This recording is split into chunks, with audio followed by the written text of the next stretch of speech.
Okay, so today I'm going to have a go at fitting a new water filter tap.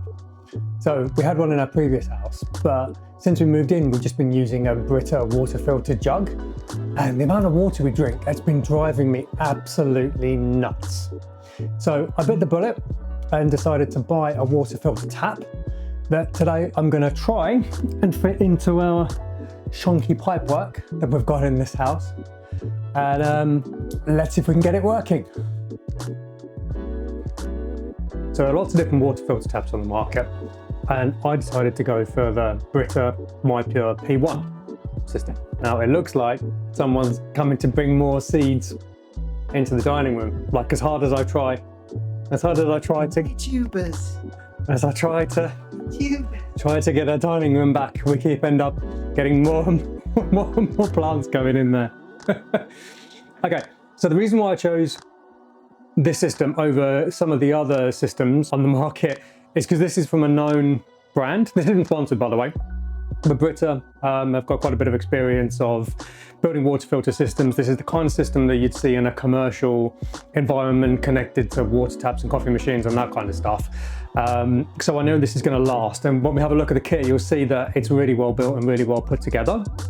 And the other consideration was the cost of the filters. The filters work out at £50 each, and they last 12 months, or you can buy a pack of 3 for 96. So that's 3 years worth, which compared with some of the other things on the market is relatively good value. So let's have a look at the kit. So this is the tap fitting, stainless steel, really nice quality, water hardness strips included, which is really good. We'll come back to those. So in here, this is the head that the filter connects to, and a bracket, so you can attach it to the wall. Bunch of washers, brackets and connectors. And this has also got a reminder little light thing that pops up and tells you when the filter needs changing, which is quite good. Good quality metal hoses, rather than the cheap plastic things that you get in a lot of these fittings. In here, we have the filter. Okay, so I went for the option of getting a separate tap rather than getting a tap with a water filter switch on it and building it as to one thing, as I'm really looking forward to replacing this worktop and the sink and the tap with something nice later in the year. So this is something that we might end up keeping, but I didn't want to get a temporary tap and then have to replace it with something shiny from Duval later in the year when we go and update these. And I'm going to attach it to the corner. I'm going to attach it to the corner of the sink here and drill through underneath. Okay, and next, let's have a look at our shonky pipework. So this is our cold water feed coming up here. Here's the feed running this way. So this is for the dishwasher.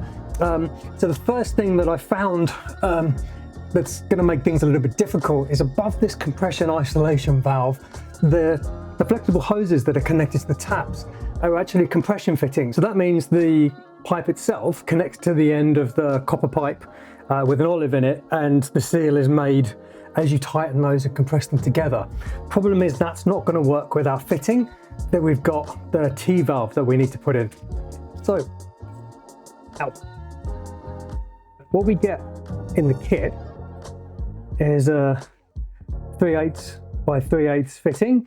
So the idea is that goes into, one end goes into the water incoming mains feed. You then plug your tap into one end, and then the water filter goes into the third T piece.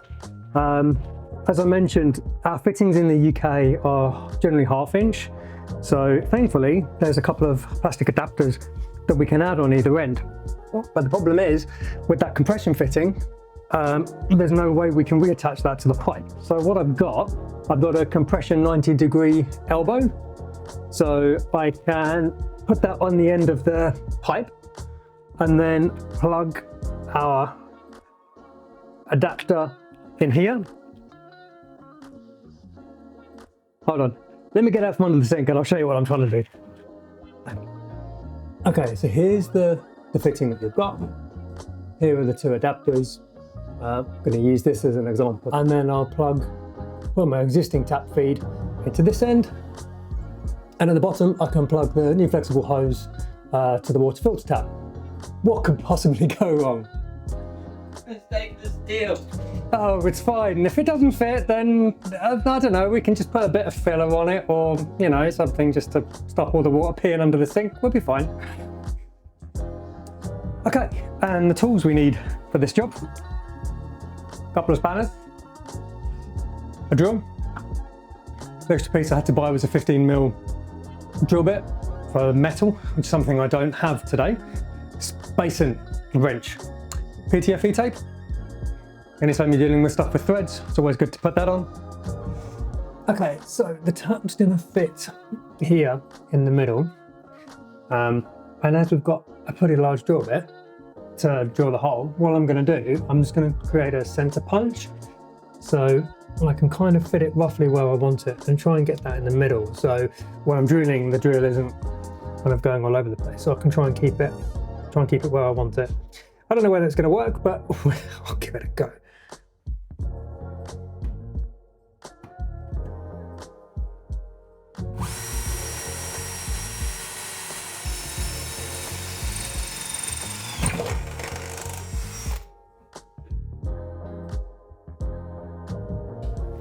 Now, here's the moment of truth. Do you reckon it fits?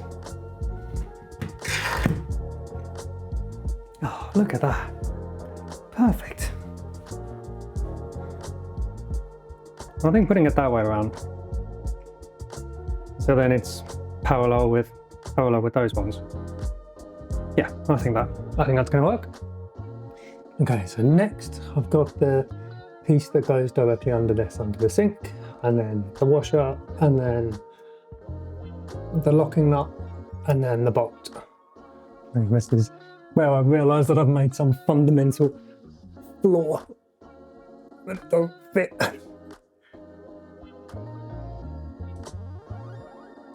Now time for this. And if you haven't seen one of these tools before, the way it works is this end essentially connects to your nut from the top underneath, and then you use this handle to turn it to tighten it. Hopefully there's enough space.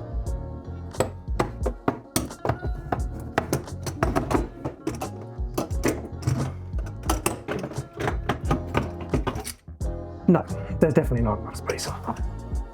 And after a lot of elbow grease with a spanner, got that connected. So next, I'm going to attach the hose. What we're going to do is take off this compression fitting, replace it with a 90-degree elbow, and then plug this back into the elbow, and then plug the water filter to it. Let's see if it works. I'm going to assemble all of these parts before I get under the sink and try and make life a little bit easier for us. The first thing I'm going to do is put some PTFE tape on these connectors. Well, I'm going PTFE tape mad, I might as well just do more. So this end's going on our compression fitting, a tap's going back on this end, and then this is going to go where the tap is. So next I'm going to tighten everything up, and I'm going to test it all before I attach the main unit to the inside of the cupboard. That bit seems to be, I think that's everything done. So now I'm just going to fit the cartridge, fix the locking nut.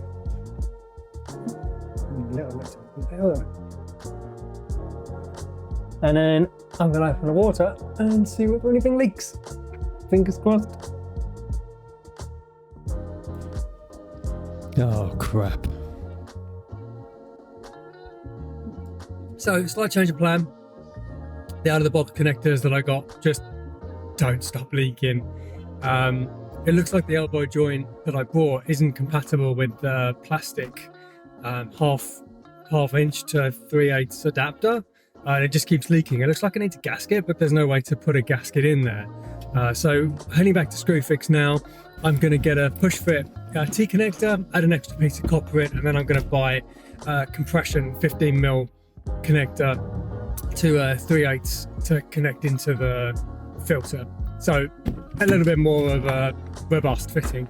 Let's see if that works. So what we're going to do, I'm going to take this piece of copper out. I'm going to cut that in half and put a push fit T piece on there, and then put this compression fitting that was going straight to the tap back at the top and then have another piece of copper coming out with a new dedicated hose to connect to the filter, and hopefully that'll fix it. Okay, then I'm going to give everything a quick tighten and then we'll move on to the next step.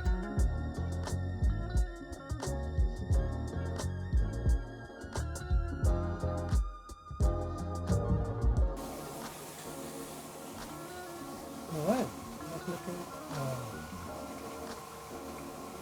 looking from the top.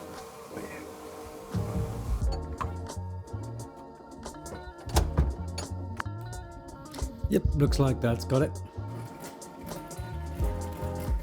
So the next step is doing a water hardness test. So I've got the little strip, so let's drop it in for 1 minute and see how the colours change. So let's have a look. It's looking like free, isn't it? What it says is you need to use an Allen key and change the hardness setting on the top of the water filter. Yep, that's already on B, so one less thing for me to do. And then the final piece is the cartridge status indicator. Put the battery in. And then it looks like this just slips in under here. Apparently, when you turn the dial, it flashes. Okay, and there we have it.